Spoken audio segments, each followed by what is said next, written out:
C'est jusqu'à 480 km d'autonomie sur le cycle WLTP. Même une Renault 5 sur le papier, elle fait mieux. Gagner en qualité perçue, gagner en qualité d'aide à la conduite et gagner aussi en fonctionnalité, je pense que c'est vraiment ce qui lui manquait. C'est un concurrent des Renault Scénic, du Peugeot 3008, électrique bien sûr, du Kia EV3, du Skoda Elroq, du Ford Explorer.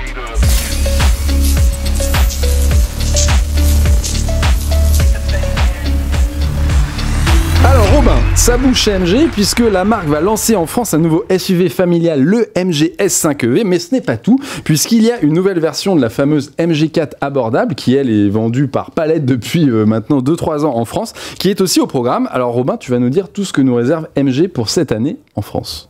Exactement mon cher Vincent, nouveau cycle de renouvellement chez MG, on actualise un peu la gamme et donc comme tu dis ça commence par un SUV.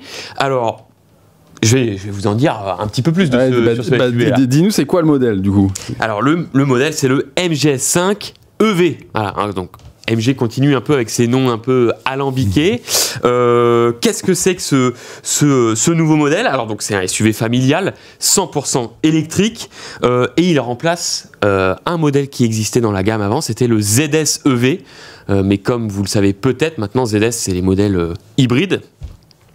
Et donc c'est un peu plus grand en termes de gabarit, on est sur 4,48 m de long pour 1,85 m de large, donc c'est 16 cm de plus en longueur que le ZS-EV, donc ça commence à faire une belle augmentation. À bord, bon bah voilà, il y a pareil l'empattement grandi, donc plus d'espace à bord promis, hein, parce que encore une fois, on n'a pas pu l'avoir encore, on n'a pas pu le rencontrer, ce sont que des fiches techniques. Et encore, il y a déjà un essai en Grande-Bretagne. Oui, il y a eu un essai en Grande-Bretagne. Alors, eux, ils ont eu la primeur de cette voiture. D'ailleurs, les photos qu'on vous présentera, s'il y a le volant à droite, c'est normal, c'est parce qu'en fait, ce sont des photos issues de la Grande-Bretagne.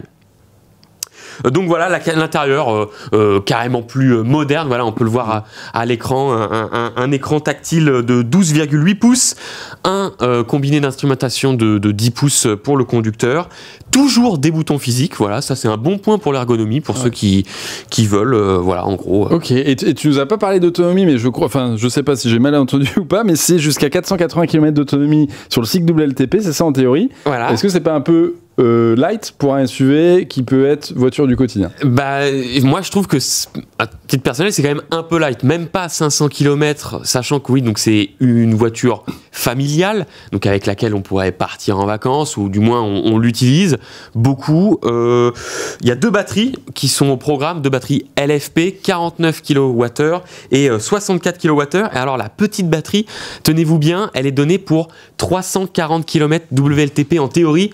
Bon là, 340 km, enfin, même une Renault 5 sur le papier, elle fait mieux avec sa grosse batterie de 52 kWh. Et donc, comme tu le disais, oui, 480 km, même pas 500. Et puis donc ça, encore une fois, c'est de la théorie. Hein, donc ça veut dire que dès lors qu'on va utiliser sur autoroute, ou bah, là, le champ d'action, il va vraiment se réduire. Moi, je trouve ça un peu léger. Mais belle nouveauté, c'est le temps de recharge, parce que le ZS-EV, moi j'ai un pote qui l'a, c'est 40 minutes, le 10 à 80%, et si je dis pas de bêtises, ici on est sous les 30 minutes, c'est ça? Voilà. Alors, okay, donc ça rattrape un petit peu, peut-être, il y a un peu plus d'autonomie qu'avant, un peu plus de recharge rapide. Ça rattrape entre guillemets un peu le tir, même si ça reste quand même décevant pour une voiture un peu de ce style.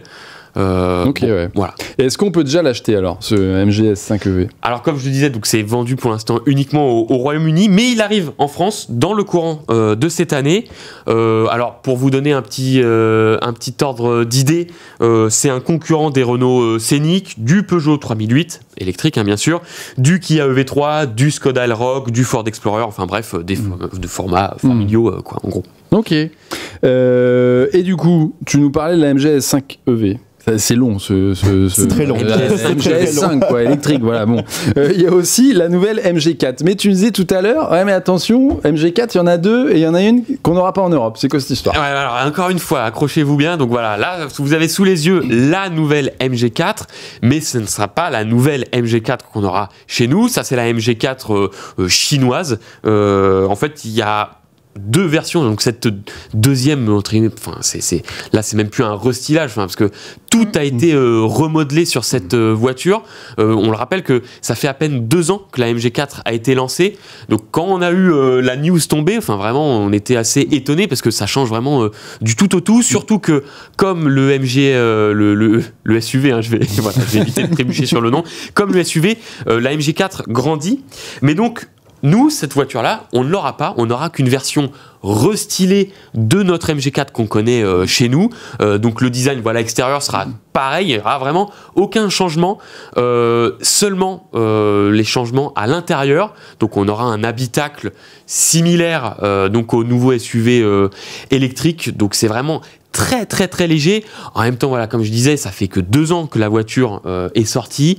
Il n'y a pas non plus des grandes choses à refaire. Enfin, ça serait un peu pas ridicule, mais voilà, ça servirait pas à grand chose de renouveler complètement cette voiture. Non, mais ils l'ont fait pour la Chine et d'ailleurs ils l'ont avoué. Enfin, je sais pas s'ils l'ont avoué ou si c'est les médias chinois qui nous ont donné l'info, mais que ça se cassait tellement la gueule la commercialisation de la MG4 en Chine, d'ailleurs un peu en France et en Europe aussi, que là-bas ils ont été obligés de sortir les grands moyens en mode bon les gars, ok, on a compris, on refait la MG4, mais pour vous l'Europe, bon, on est un peu trop investi, donc allez, on refait un petit peu du lifting, c'est un peu bizarre, je trouve, non Après, la MG4 en Chine, elle s'appelle Mulan, déjà, c'est pas le même nom, donc c'est peut-être aussi un positionnement un petit peu différent. Ah ouais. Un peu différent de ce qu'on a en Europe. Que potentiellement les deux voitures pourraient être vendues en parallèle en Chine, en effet, ouais.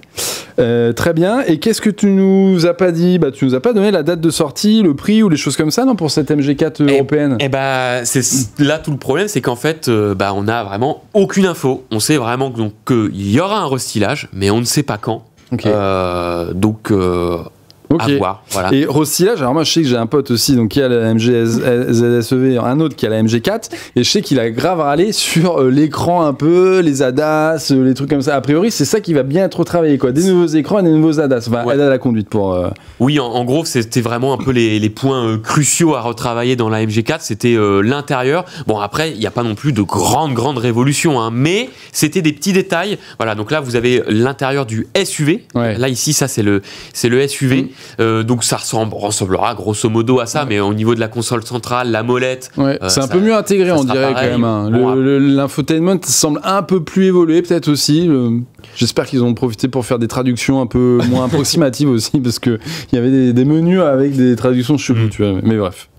D'accord. Mais je pense que ça lui ferait du bien à la MG4 à nouvel intérieur. Je l'avais testé, j'avais bien aimé la conduire, je le trouve très sympa à conduire.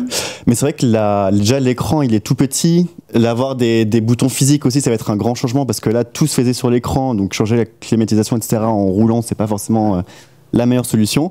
Gagner en qualité perçue, gagner en qualité d'aide à la conduite et gagner aussi en fonctionnalité, je pense que c'est vraiment ce qui lui manquait.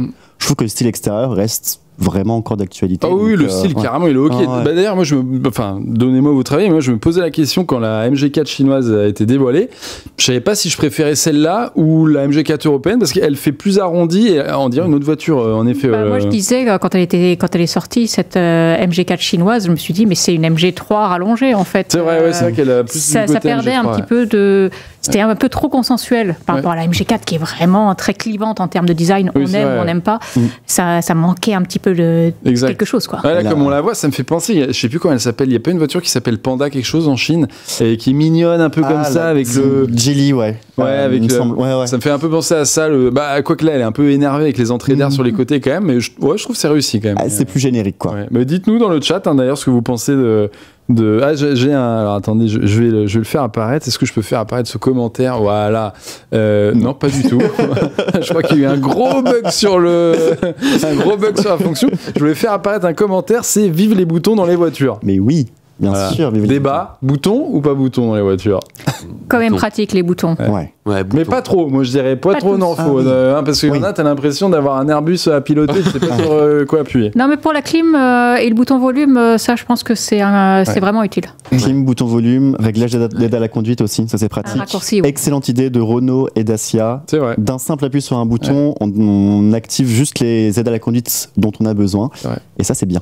Et boutons personnalisables aussi, j'ai découvert ça parce que moi je suis très Tesla, enfin très Tesla dans mon expérience, hein, attention. Et j'ai découvert chez Porsche récemment que tu pouvais assigner 2 boutons préférence sur le volant, un sur le volant pardon et un sur l'écran sur le côté là de combiné d'instrumentation. Et je trouvais ça assez cool aussi. Enfin, vous me direz, tout le monde le fait limite sauf Tesla peut-être, mais bon voilà. C'est assez répandu, ouais. C'est assez répandu, mais là je trouvais qu'il était bien fait sur le volant d'une part et l'autre, et le choix était assez exhaustif quoi. C'est vrai que des fois t'as juste 3 fonctions, oui, voilà. T'as pas vraiment l'utilité. Je crois que j'avais ça sur une BYD, le Sea Lion 7. T'as un bouton mais t'as 3 fonctions dont tu utilises jamais, donc t'es genre bon bah c'est super mais ça ne sert pas à grand chose. Mais donc voilà, donc là au moins ouais c'est quand même beaucoup plus ergonomique. Ok, bah en tout cas merci Robin, on attend avec impatience l'arrivée de la MG4 aussi et surtout voir à quoi elle ressemblera d'extérieur, hein, parce que pour l'instant en effet on sait à peu près à quoi elle va ressembler d'intérieur avec la MG S5 EV, mais c'est tout. Est-ce que j'ai un peu de temps pour des questions du chat? Alors je réessaye pour voir si je peux l'envoyer ou pas ou si ça bug total. Voilà. William Eudes. Qui est William Eudes? Je sais pas. On l'embrasse. Alors là, c'était un message d'Alextreme69. C'était qui a un bouton personnalisable aussi. Bah voilà, trop bien. Si, c'est bon, ça. Ah, ça y est. Ah, ok. Oui, nickel. Oh, magnifique. Il a trouvé. Yes. Nice. Du coup j'ai cliqué sur un truc là-dessus, j'espère ne pas avoir tout cassé. Bref, on va passer sur une deuxième actualité les amis, c'est BYD.